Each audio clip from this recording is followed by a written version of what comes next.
that headache you get every day around 2 p.m. It's not because you're tired or dehydrated. It's an alarm your brain is screaming at you, and you've been hitting the snooze button with coffee and painkillers. This is a massive mistake. In fact, that reaction is precisely why the pain comes back tomorrow.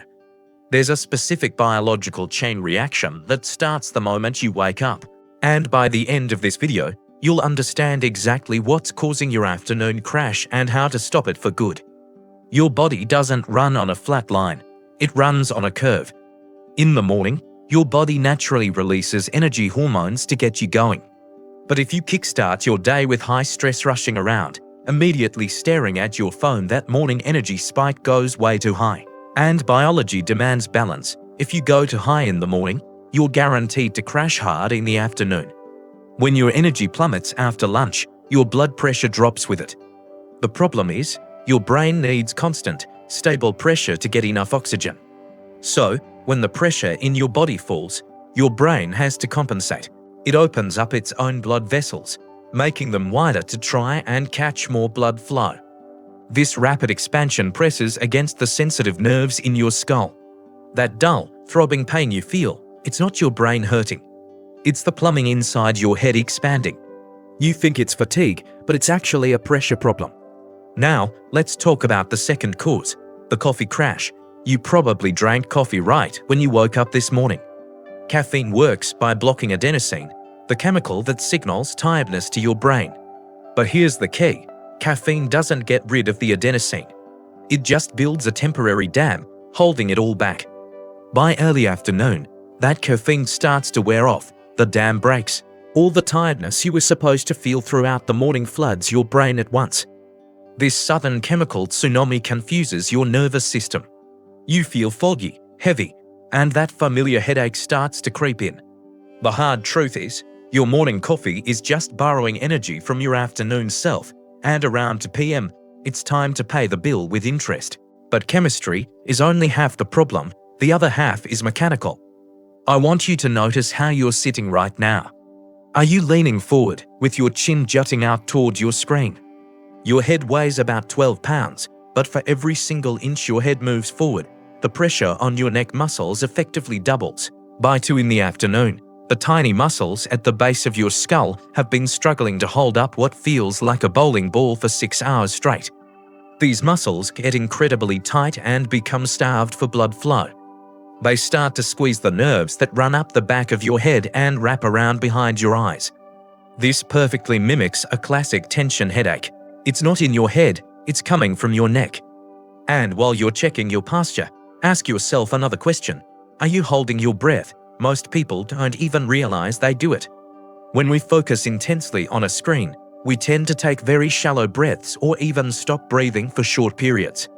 This is called screen apnea, and it changes the oxygen levels in your blood. When you aren't getting enough oxygen, your blood vessels, the same ones we talked about earlier, get even wider to try and find some. Combine this with your afternoon energy crash and a tight neck, and your head starts throbbing with every single heartbeat. Finally, let's look at what you ate for lunch. If your headache consistently shows up about 90 minutes after you eat, it's very likely a sugar crash. If your lunch was heavy on bread, pasta, or included a sugary drink or snack, your blood sugar spiked high and then fell off a cliff. Your brain perceives this rapid drop in fuel as a major threat, a state of emergency. Its immediate stress response, it tightens your neck and your muscles. This is another layer of tension contributing to that band of pressure around your head. It's all connected. So, how do you fix this? The key is to stop the crash before it even happens. You have to be proactive, not reactive. First, change your coffee routine. Wait at least 90 minutes after you wake up before having your first cup. This allows your body to naturally clear out that morning adenosine, so you're not just building a dam against it.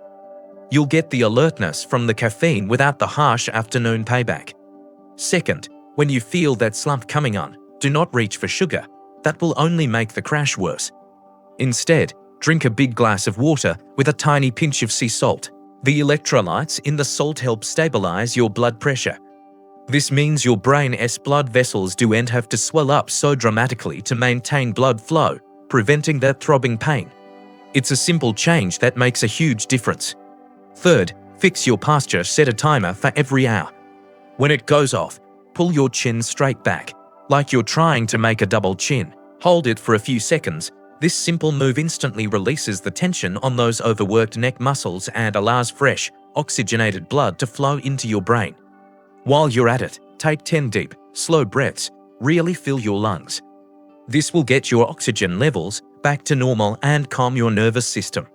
This afternoon headache is not a random event. It's a feedback loop. Your body is sending you a clear message. Your morning routine is writing checks that your afternoon energy can't cash. To stop the pain for good, you have to stop treating the symptom and start managing your energy from the moment you wake up. If you want to learn exactly how to master your daily energy rhythm so you never have to feel that afternoon drop again, make sure you subscribe to the channel. In our next video, we're going to break down the science of energy and give you a complete blueprint for all-day focus and vitality. Thanks for watching.